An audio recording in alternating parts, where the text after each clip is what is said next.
Welcome to Gromoney solution. इस channel पर हम stock market update analysis strategies के बारे में बात करते हैं। ट्रेडिंग टिप्स के लिए आप हमें व्हाट्सअप कर सकते हैं, जिसका लिंक आपको डिस्क्रिप्शन में मिल जाएगा।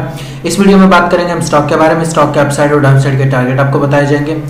इस वीडियो को स्टार्ट करने से पहले प्लीज हमारे चैनल को सब्सक्राइब कीजिए, साथ ही बेल आइकन को दबा लीजिए ताकि आने वाले वीडियो के नोटिफिकेशन आपको मिलते रहे। कैनरा बैंक का ये 20 टाइम फ्रेम का चार्ट है। 20 टाइम फ्रेम के चार्ट में लगातार ये रेगुलर अपने हाई को ब्रेक करने के बाद ये रेगुलर अपना जो लो है वो ब्रेक करता जा रहा है। यानी कि जैसे कि ये वाला जो लो है यहाँ से टच करते हुए यहाँ से रेगुलर ये लो ब्रेक करता हुआ जा रहा है। ठीक है, अब जैसे कि ये चीज़ है, पहला जो ये वाला लो है इस लो को ब्रेक किया, फिर ये वाला लो है इस वाले लो को ब्रेक किया। अब ये वाला जो लो है अगर इस लो को ब्रेक करेगा तो डेफिनेटली जो हमारे टारगेट है वो 250 तक हमें आने वाले टाइम में दिखाई दे सकते हैं। चलो वो नेक्स्ट भी यहाँ पे क्या है किस हिसाब से वो तो आगे डिसाइड करेंगे। अभी जो फिलहाल हमें स्विंग ट्रेडिंग के हिसाब से अपना जो ट्रेड रखना है वो किस हिसाब से रखना है स्विंग ट्रेडिंग के, यानी कि 2 या 3 दिन के हिसाब से हमें मतलब जो ट्रेडिंग का लेवल्स है वो लेवल्स किस भी यहाँ पे रखने हैं वो मैं आपको अभी बता देता हूँ। ठीक है, जैसे कि हमने इसको थोड़ा सा श्रिंक किया हुआ है। अभी जो आज के दिन की जो कैंडल है वो भी कैंडल सेम 3 दिन से जो कैंडल बन रही है same as it is same बन रही है। तो इस कैंडल को भी हम इसे एक कंटिन्यू वाली कैंडल कह सकते हैं।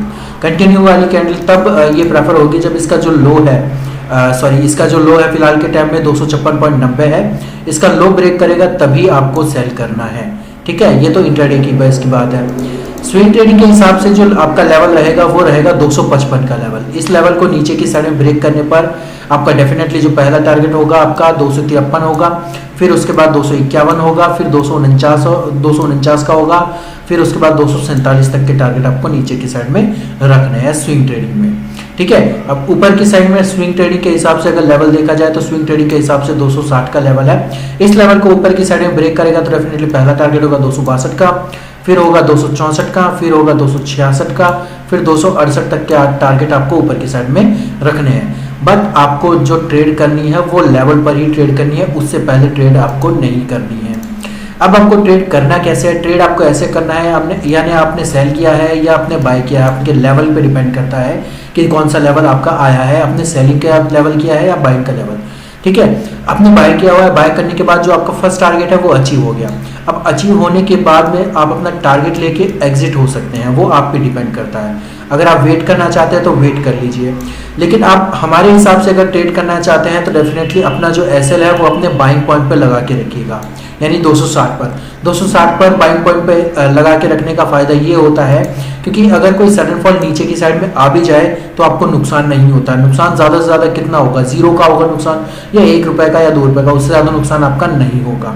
ठीक है, अब जैसे कि 0 का इस वजह से आपको दिया गया 1-2 रुपए के आपके पोर्टफोलियो के हिसाब से बात कर रहा हूँ, आपके ये इस पॉइंट के हिसाब से नहीं कर रहा हूँ।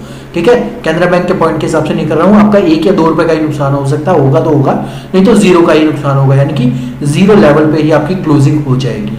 ठीक है, क्योंकि एसएल जो है वो अपने बाइंग पॉइंट पर है आपके, इस वजह से जो आपका लॉस होगा वो 0 होगा। ठीक है, अब जो सडन फॉल आया है, सडन फॉल आने के बाद क्या होता है कि वापस रिवर्स में कर सकते हैं, तो आप उसे अब बाय दोबारा कर सकते हैं, कोई बड़ी बात नहीं है।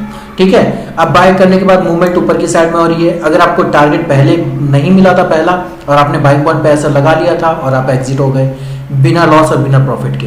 ठीक है, अब same as it is same ऐसे ही आप दोबारा बाय कर सकते हैं। बाय करने के बाद अगर आपका फर्स्ट टारगेट अचीव हो जाता है तो आप कर सकते हैं सेकंड टारगेट, थर्ड टारगेट, क्योंकि क्या होता है कि एक बार टच करने के बाद में रीटेस्टिंग होता है। रीटेस्टिंग होने के बाद में वापस बाउंस बैक करता है कोई भी स्टॉक। ठीक है, तो इस तरीके से आपको ट्रेड करना है। वो कैश कॉल में किस तरीके से मैंने आपको बता ही दिया है, किस तरीके से नीचे की साइड में आपको ऐसे ही ट्रेड करना है।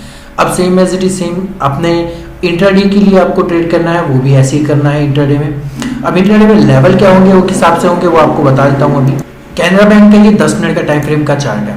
अगर एक लेवल यहाँ से अगर मिला के अगर देखा जाए तो नॉर्मली जो इसका जो लेवल है फिलहाल के टाइम में डाउन ट्रेंड के हिसाब से ही लेवल फिलहाल के टाइम में दिखाई दे रहा है। ठीक है, अब जो हमें मान लो अगर ट्रेड करना भी है और लेवल के हिसाब से अगर थोड़ा सा करना भी है तो इसको थोड़ा सा जूम करके देख लेते हैं। ठीक है, अब इसका जो लेवल्स हैं वो हमें क्लियर दिखाई दे रहे हैं कि कौन कौन सी कैंडल कहाँ बनी हुई है। ठीक है, अब ये मतलब आज के दिन की जो कैंडल है, ये वाली कैंडल है, ये ओपनिंग कैंडल है। अब ओपनिंग कैंडल है, ओपनिंग कैंडल के बाद में तुरंत इसने जो दूसरी कैंडल बनाई है वो ग्रीन कैंडल बनाई है मूवमेंट के लिए, ठीक है। फिर वहीं से अपना हाई ब्रेक करने के बाद मतलब उसका जो हाई है वो ब्रेक हुआ ही नहीं और वहां से कंटिन्यू डाउनफॉल की साइड में, नीचे की साइड में आता रहा, ठीक है। अब ये तो इस हिसाब से अब ट्रेड है। अब आपको ट्रेड लेनी कैसे है, यानी सपोर्ट रेजिस्टेंस का काम कहाँ है? सपोर्ट रेजिस्टेंस का काम होगा यहाँ पे, इसके एंड पे, ठीक है। अब इसका जो रेजिस्टेंस रहने वाला है वो रेजिस्टेंस कौन सा रहने वाला है? रेजिस्टेंस जो सपोर्ट जो रहने वाला है वो रहेगा 257 का। इंट्राडे की बात कर रहा हूं मैं, ठीक है, स्विंग ट्रेडिंग की बात नहीं हो रही है। रेजिस्टेंस रहेगा 258 का, ठीक है। अब पहला जो टारगेट रहेगा वो रहेगा आपका 256.50 पैसे का, फिर 256 का, फिर उसके बाद 255 का, फिर उसके बाद 255 का, मतलब 255.50 का, सॉरी 255.50 से फिर 255 का। ऊपर की साइड में भी same as it is same 50-50 पैसे के ही ऊपर की साइड में टारगेट रखने हैं। मैं छोटे टारगेट इसलिए दे रहा हूँ क्योंकि छोटे टारगेट जल्दी अचीवेबल होते हैं, जल्दी अचीव होते हैं।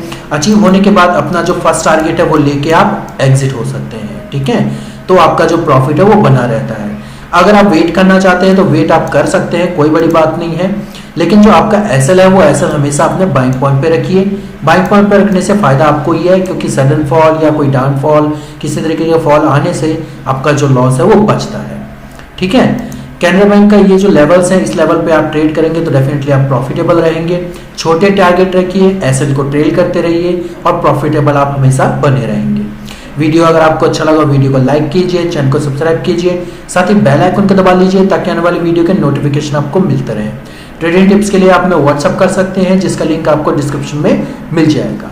धन्यवाद।